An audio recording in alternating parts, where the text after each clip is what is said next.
When I first heard the news, I thought, poor police, its reputation got ruined again. But I think we all have the common ground that the police capturing the victim, George Floyd, did something seriously wrong. But whether or not that's because of racism or something else, is another topic we're going to discuss today. I'm by no means defending the police department or picking sides at all. I was born in China, have never been to the States, so frankly, I wouldn't try to convince you to pick sides or to sign a petition whatsoever. I'm just a kid who wants to know the situation better. Let's begin analyzing this mess.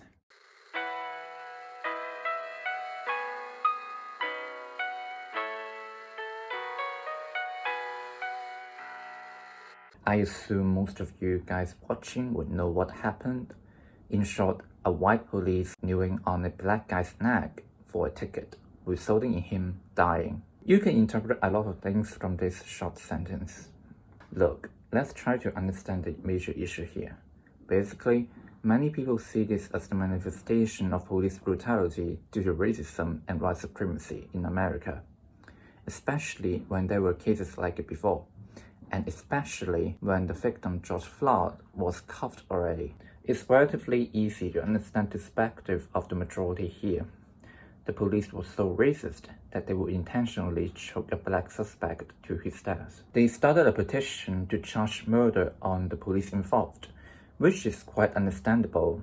As I stated before, I agree on this. These specific individuals should be fired and brought to justice. However, I personally don't understand two things about this situation. One is whether or not the police did the deed because of racism or because they were just too unprofessional, and the rather violent protests and riots afterwards. I'm asking you to be patient and to listen to this confused, foolish boy expressing his foolish opinions, okay? If I were an African American living in the States, I would be concerned as well. Like the fact is that a white police killed a black guy, especially when there were cases before that as well. But I've listened to a few right-wing people speaking about the Black Lives Matter movement, and they have a slightly different opinion. They're not white supremacists, at least I hope not, but they view the movement as an overstated, over-exaggerated statement that not all white people are racist, that not all police are racist and corrupted. You cannot blame the whole America when there were only a few police's fault. Some say that racism is actually very low on the rank of the cause of black death and black improsperity in America, and I find that really interesting. I did not do the research myself, but apparently lack of education and single parenting were the more prominent causes of that. Some may say that, well, that's also because of racism, and unfortunately I cannot analyze any further than that. That's up to you to decide who's right and who's wrong. I cannot. The location of the event, Minneapolis, oh, I said that right, is famous for its racial wealth gap and high crime rates. Whether or not it's due to racism, I do not know. Right-wing said it isn't, while the left-wing policy has always focused on race and systematic racism. Some say that yes, not all white Americans are racist, but they need to be anti-racist proactively. So for example, signing the petition, voting for a black president, etc. Maybe, but it's important to know that the state's population is still majorly white. And yes, it had a history of enslaving black people, and it may be a country of the so-called bigotry. I'm an Asian that has never ever faced the issue of racism in my entire life, and I feel bad for the whites. What have most of the whites done that they have to try so hard to overthrow this so-called racist system in America that's apparently been rooted in American life? It was a shock to me when I was younger. Of course, we shouldn't ignore the black issues. I recognize there is inequality of race that is unfavorable to the black people. And to that, I would say the progress is still making. It's far better now than, like, say, 15 years ago. And as a student who studies history, I assure you, when your grandkids are reading the history textbook in the future, all they will see is progress after progress towards full racial equality. To be slightly disrespectful, it's peculiar for me to see that the majority has to educate themselves and try so hard to overdo it to so many different kinds of minority, like people of different colors, people of different sexual orientations. and the minority feels the right to say to the majority that they finally did that right. Like a parent to a naughty child. I realize there's an issue of basic human rights, okay? I fully understand that. Just for your information. It's just random thoughts and feelings I've over the years from watching YouTube. Just to let it all out. Just a short little segment question. Why do most videos on YouTube and celebrities and late night shows are against Donald Trump? Talk about free speech and representation of the right wings. I mean, I suppose racial equality is also sort of a basic human right in itself. I don't know, I'm confused. By the way, there is so much argument over the boundary of hate speech and free speech. If some of you guys want to enlighten me on this issue, feel free to comment down below. I'm willing to discuss with you guys, okay?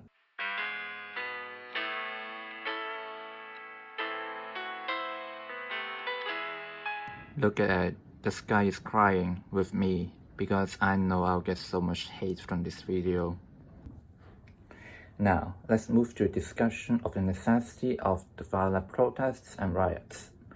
Are they justified? It's like a time in South Africa when the government was so very blatantly white supremacist and promoting the policy of separate development between white and black people, the latter one often suffering more. At the time, the opposition force, namely Nelson Mandela, a black activist, initially didn't want protests to be taken out of principle, and by that they meant not to have violent protests that could endanger people's lives. They acknowledged that those would actually bring them less worldwide support and may aggravate the government into taking more aggressive actions to suppress them. Now, I'm not saying that the two situations were similar, but we can take lessons from that, especially when Mr. Trump clearly wouldn't mind using violence against violence.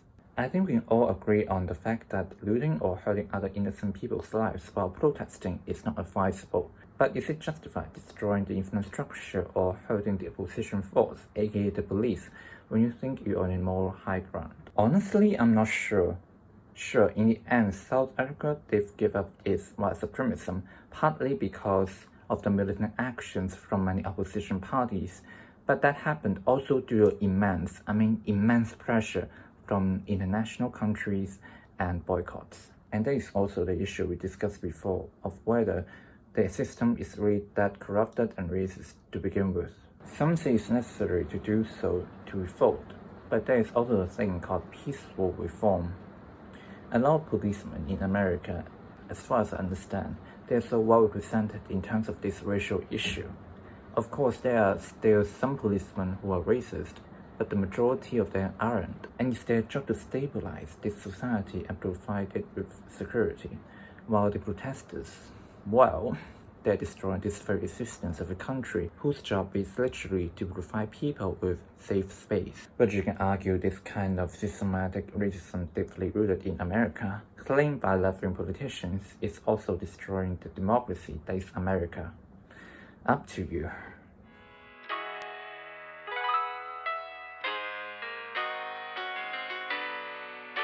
The root of the problem is how ridiculous the policeman acted in the situation. This magnified the problem of white to black racism in America, thus igniting a new wave of Black Lives Matter movement. That's my take on this situation. Clearly, I don't have a clear stance, but one definitely good thing from this situation is that sometimes being a silent supporter isn't enough.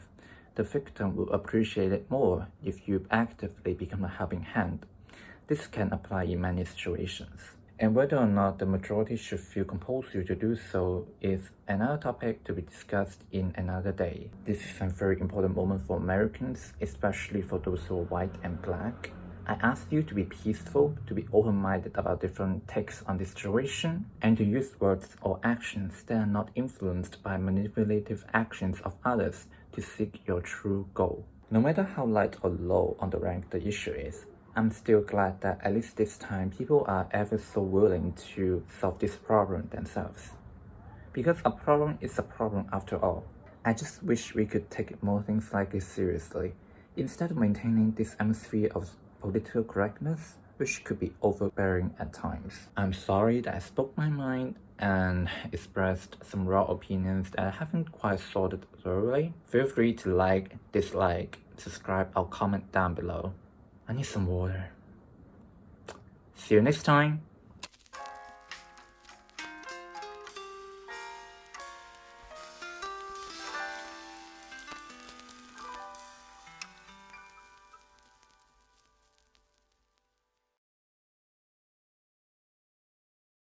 They're destroying this very existence of a country whose job is literally to provide people with space.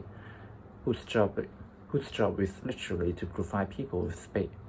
Whose job is literally to provide people with space. Whose job is literally to provide people with safe space. Whose job is literally to provide people with safe. Whose job is literally to provide people with safe space.